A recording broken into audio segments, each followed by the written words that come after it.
Hello again, gamers. Welcome back for another episode of Grokking Twilight Imperium. I'm the board game captain, and today I'm going to be doing a strategic deep dive on the Nomad. The Nomad is one of the newer factions that was released in the Prophecy of Kings expansion for 4th edition Twilight Imperium. And the Nomad is a very interesting faction because it's actually a reference to a specific individual, and then the faction are the people who follow the Nomad. So the Nomad is this individual who showed up and seems to have knowledge of the future, and they're warning about some sort of terrible future that may come about, having something to do with the Volwraith Cabal and the Mayhack Gene Sorcerers. Of course, both of those being horrifically evil factions. And they're trying to avert this terrible future. In doing so, they have taken control of a planet with an enormous space dock and created a fleet of mercenaries and former smugglers. And they are setting out with their many agents to get a web of influence throughout the galaxy to attempt to avert this horrible future that they have foreseen. So, before I get too into the Nomad, though, I do want to say I've got a ton of links in the description down below that you can check out at your leisure. There's a link to BoardGameCaptain.com, which is a great hub for all things Board Game Captain. And if you're in a position to and would like to help out the channel, there's a link to my Patreon in the description down below. There's also a link to my Teespring store if you'd like to get yourself some Board Game Captain merch, some cool gamer gear, t-shirts, mugs, etc. And you check it out whenever you get a chance. So, now, the Nomad. So again, the Nomad, the most interesting thing about the Nomad is how interesting the storyline is for them. But actually they play very cool too. So we're going to have a look at what they come with, what they're capable of, and what strategies I would recommend for the Nomad. So to start with, I want to talk about their starting planet. Now the starting planet is the planet with the giant shipyard around the world that they took control of, which is Arcturus. And Arcturus is quite a solid starting planet with 4 resources, 4 influence. You can use this as a fairly good planet for either influence or resources, and that is great. It gives them a nice, flexible, good starting planet with a good amount of production for their starting space dock, because you start with a production of 6 on your first space dock. So that is really good. It's not the best world in the game, but I would put this top half, definitely. This is a good starting system for sure. Next, I want to talk about what units they start with, and here is one of the places where the Nomad really shines. I feel like the Nomad has one of the best starting fleets of any faction in the game, which, I mean, that's saying something. So the Nomad starts with their flagship on the board, which is awesome. They start, of course, with the space dock. They start with a carrier. They start with a destroyer, and they start with 3 fighters and 4 ground troops. So the flagship has a capacity of 3, combined with, of course, carrier starting capacity of 4. Those 4 ground troops can be used with those 2 ships to colonize 2 two-planet systems in the first round, second round thereafter, making these guys a possible contender for a top-tier colonizer if you play them in that direction. If you go for the warfare, you can really be a top-tier colonizer with the Nomad. And that is really awesome. Now, next, I want to talk about their starting abilities. So the Nomad starting abilities are the Company and Future Sight. So the Company says, during setup, take 2 additional Nomad faction agents and place them next to your faction sheet. You have 3 agents. Now, the vast majority of factions have 1 agent, which gives you 1 really cool special ability that you can use once per round. You start with 3. Which gives you a variety of special abilities that you can use each once per round, and they are really cool abilities. I'm going to get into them in a little bit when I'm talking about all of the character abilities and the mech ability, but just know that getting to start with 3 agents is really awesome and a very unique ability.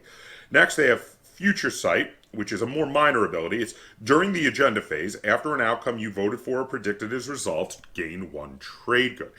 Now, the cool thing about this is there's nothing in the rules that says you can't predict the opposite of what you vote for. So, once someone takes Mechatol Rex and the agenda phase starts happening, what you should do is vote one way, predict another, and you're always going to get a free trade good out of there being an agenda phase. So, this is really cool. And again, because the agenda phase in 4th edition allows you to vote on 2 agendas, if you save some of your votes from planets you have saved for the agenda phase to vote towards a second agenda, you will possibly get 2 trade goods guaranteed every full round, and that is really cool. It basically gives you a nice steady way to slowly build up trade goods. Now, next, I would like to talk about the Flagship. Flagship is a very important part of the Nomad's playstyle, especially because they start with it on the board. And the Flagship they start with, and I say they start with because actually one of their technologies is to upgrade the Flagship, but I'll come to that in a minute. The Flagship they start with is Memoria 1. Now, Memoria 1 is 8 cost, 2 attacks at a 7, so it has the combat capabilities equal to a pair of cruisers, which is not bad. It has 1 movement and 3 capacity. It has sustained damage, which is fairly standard, and then it has the 2 things it has that are not normal is it has an anti-fighter barrage of 8 times 3, which means if you're fighting against a lot of fighters, you get 3 shots, 8 or better, to wipe out some fighters before the combat even begins. And then you have the special ability that you may treat this unit as if it were adjacent to systems that contain 1 or more of your mechs. So strategically putting mechs out on the board on your front line is a good way to be able to zip the Memoria 1 in there to help bolster the defense of that system when you see the enemy coming. Now, it doesn't work for other ships in the Memoria 1's fleet, but the Memoria 1 itself can zip around the board to help defend your various systems when you see enemies trying to come in and take them on a whim. And that is a really cool ability for defending those places. It's also a good place to possibly do sneak attacks once you get to the Memoria 2, but I'll get to that in a minute. Next, I want to talk about all of the character abilities and the mech ability for the Nomad. So first off, we have 3 agents, like I referenced before, and yeah, that's really awesome. So the first of the 3 agents I want to talk about is the Thunderian Temporal Enigma. After the roll dice step of combat, you may exhaust this card. If you do, hits are not assigned to either player's units. Return to the start of this combat round's roll dice step. So this allows you to get a do-over. It also allows you to bypass abilities that opponents have that they would need to exhaust on, say, their agent or other cards that would allow them to get re-rolls to make sure they had a really good first round of combat.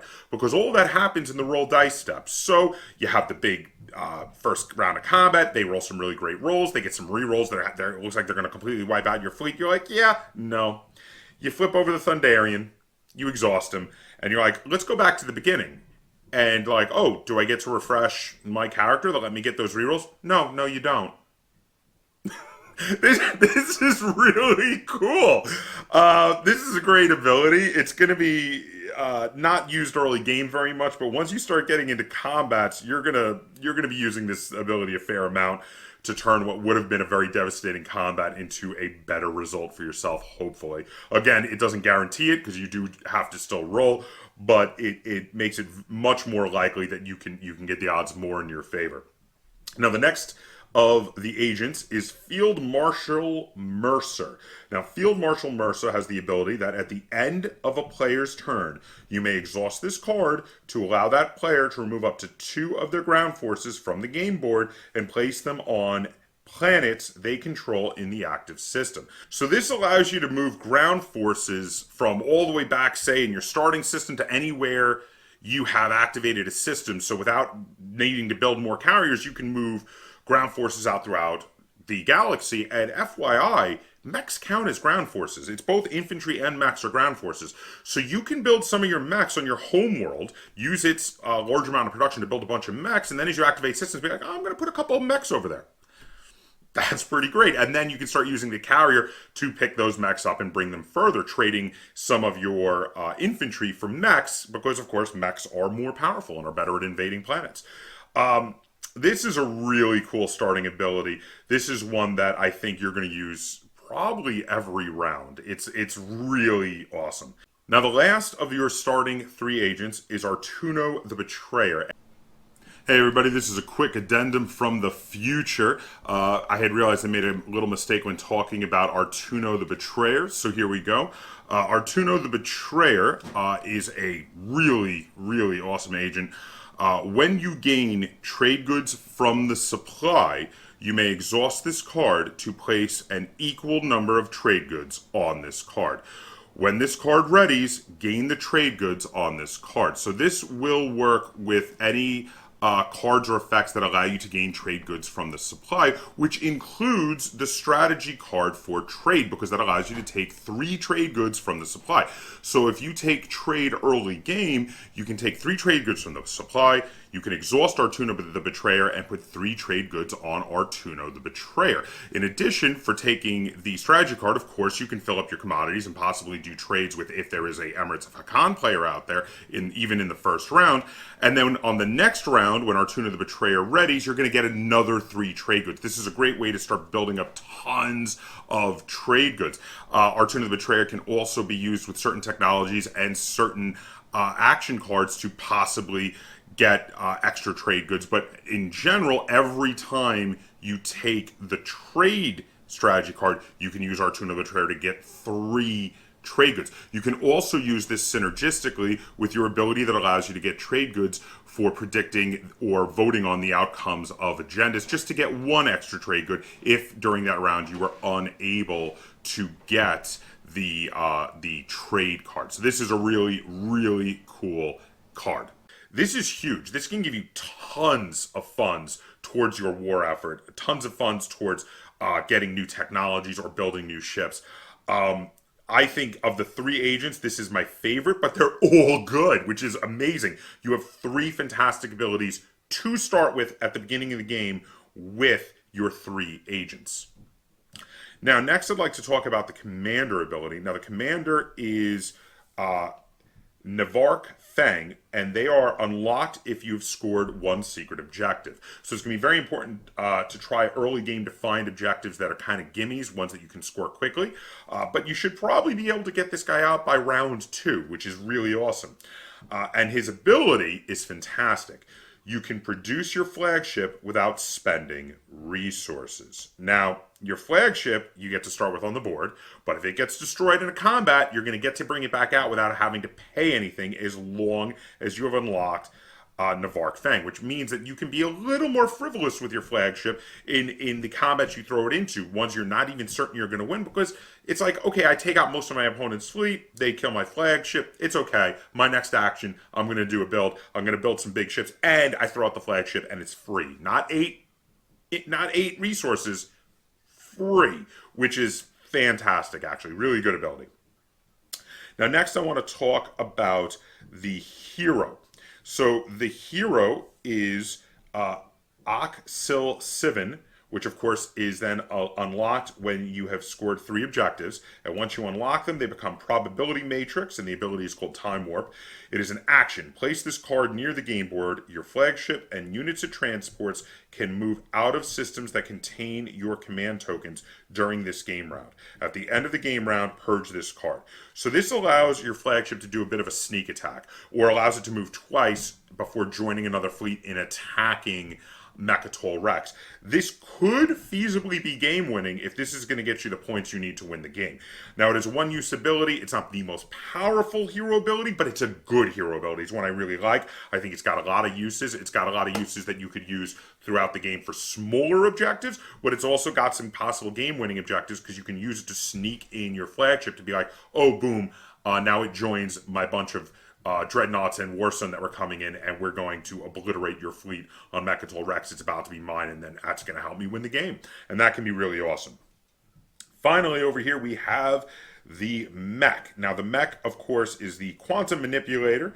The mech is a 2-cost, 6 combat sustained damage like all mechs, and its ability is that while this unit is in a space area during combat, you may use its sustained damage ability to cancel a hit that is produced against your ships in this system.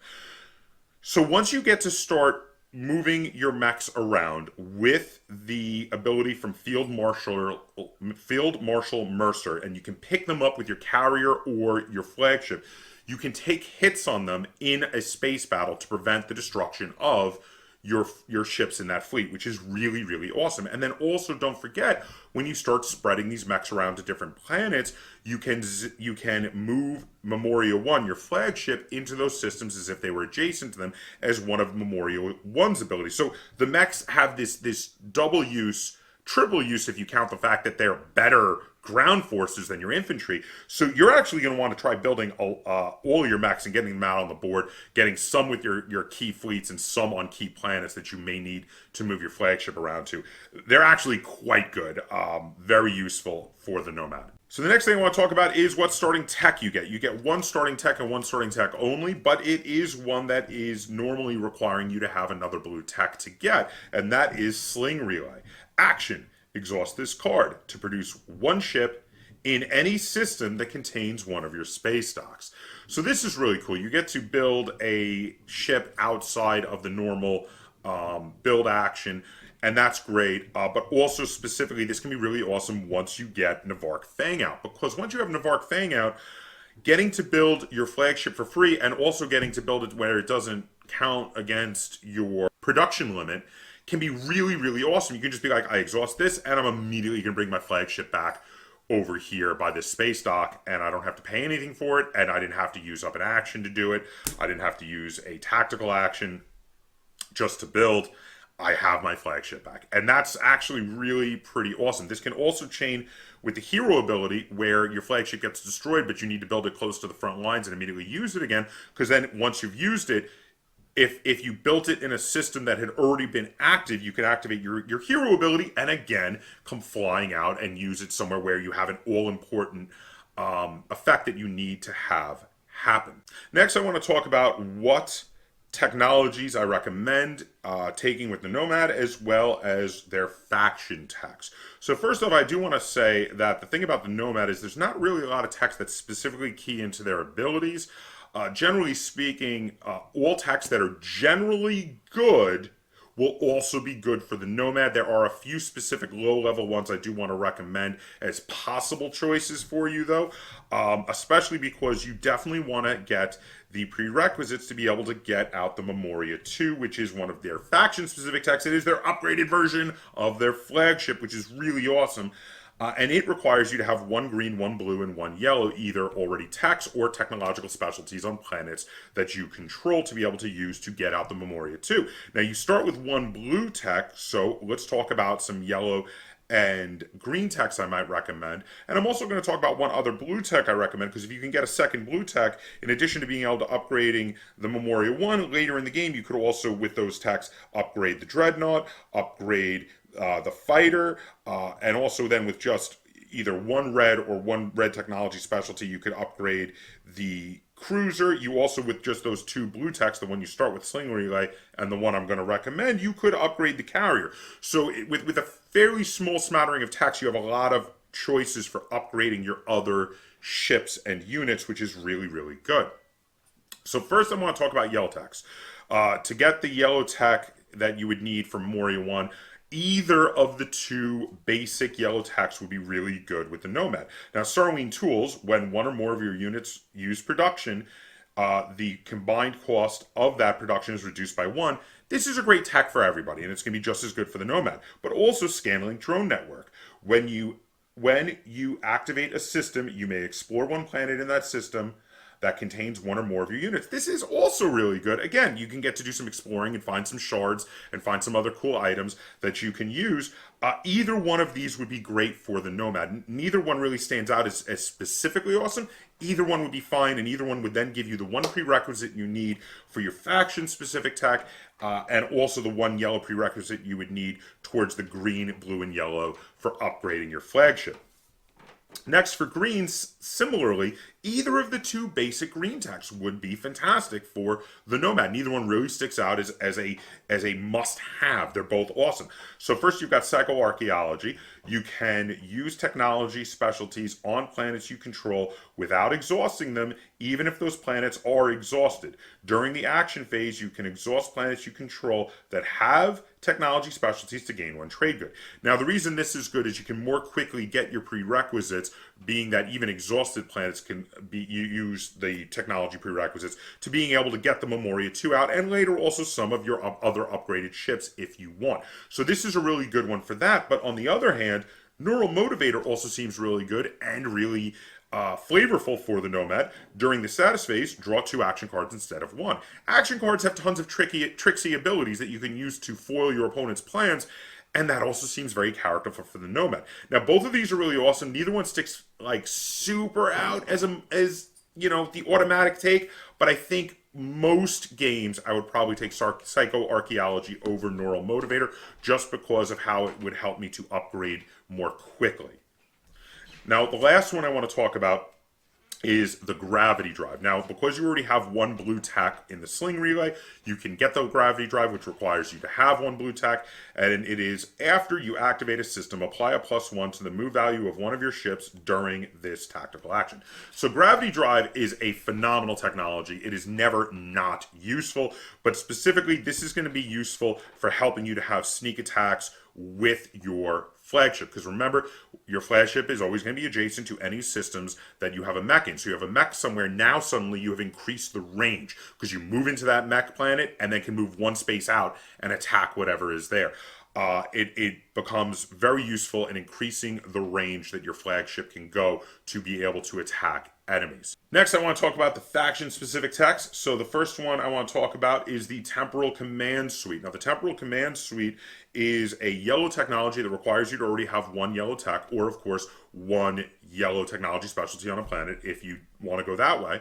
But if you took one of those 2 yellow techs that I told you, both of which could be really good for the Nomad, and then next time you're able to do a technology, maybe round 2, you can get this out. After any player's agent becomes exhausted, you may exhaust this card to ready that agent. If you ready another player's agent, you may perform a transaction with that player. So here's the thing.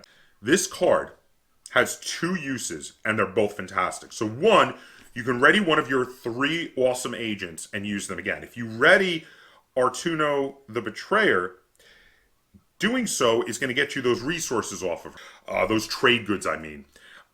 That is a really awesome use for it. Also, being able to use the Thunderian a second time is really awesome. Being able to use the Field Marshal a second time to move even more troops around. All of this is really good options. But, second round, you probably aren't sharing any borders with the other players yet. At least not all of them.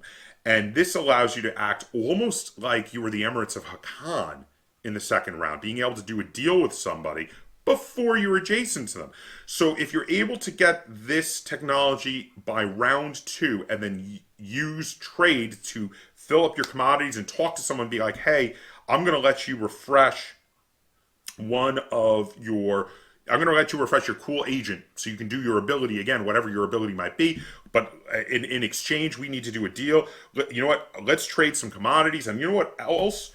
I've got this really awesome promissory note. I'm going to give this to you. You can give me a promissory note. We'll trade commodities. It'll be fantastic. You get to trade the commodities. That is really awesome. And in regard to the promissory note I'm talking about, which can really help sweeten the deal to make sure you can do a deal with another player, it is called the Cavalry. At the start of a space combat against a player other than the Nomad, during this combat, treat one of your non-fighter ships as if it has sustained damage and a combat value and anti-fighter barrage value of the Nomad's flagship. Then return this card to the Nomad player at the end of the combat. So this is a phenomenal promissory note because, 1, it's incredibly useful. You allow another player to be able to get incredible combat value in one particular combat, but 2, it's one of the few that can't be used against you. Most promissory notes usually have a downside for you, possibly. In this case, it only works in combats that are not against you. This is a absolutely awesome promissory note that will sweeten the deal and also cannot be turned on you in any way, or you don't lose if you get into a combat with that player. It actually doesn't have that as one of its side effects. So this is great. So you get the Temporal Command Suite in round 2, and if you were able to do trade in round 2, that would be absolutely awesome. So next I want to talk about the Memoria 2. The Memoria 2 is the upgraded version of the Memoria 1. Again, it requires you to have one green, one blue, and one yellow tech to research it. But once you have it, it has the same ability about zipping around to wherever you have the mechs. It has sustained damage. Its anti-fighter barrage stays at 3 shots, but ups to a 5 or better. This becomes insane at wiping out fighters. This is really good. It's still cost 8. It's still 2 attacks, but those are up to a 5. It has now a movement of 2 and a capacity of 6.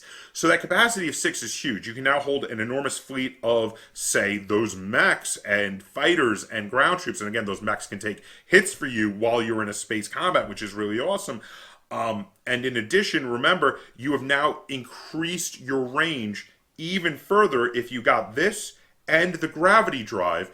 You now have a movement 2 ship that can move an extra movement and counts as being adjacent to every area on the board that has one of your mechs on its planet.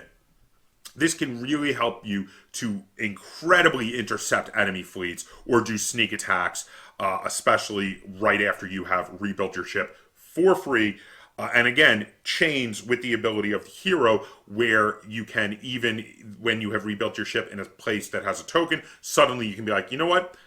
It doesn't matter. I'm going to get to move out of a place that has a tactic token and just come running into Mechatol Rex with that and some ships from another system and retake it. Really, really awesome. Love the flagship for the Nomad. Love the upgraded flagship for the Nomad. Really fantastic. Next, I want to talk about the strategy cards and what I would recommend. So first turn, I would recommend you taking either Warfare or Technology.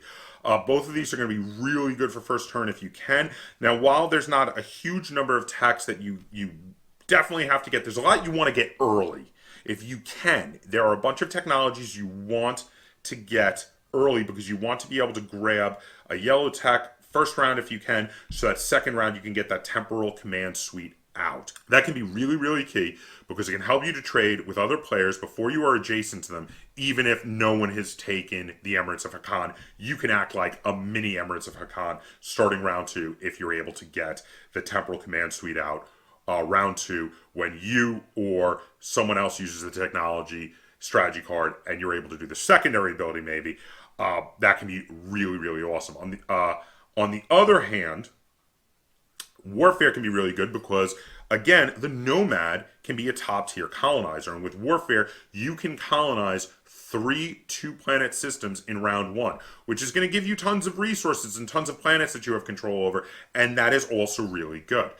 Round 2, you are really hoping that someone else takes technology, and if you took it in round 1, then someone else is probably going to be, really wanting to take it in round 2.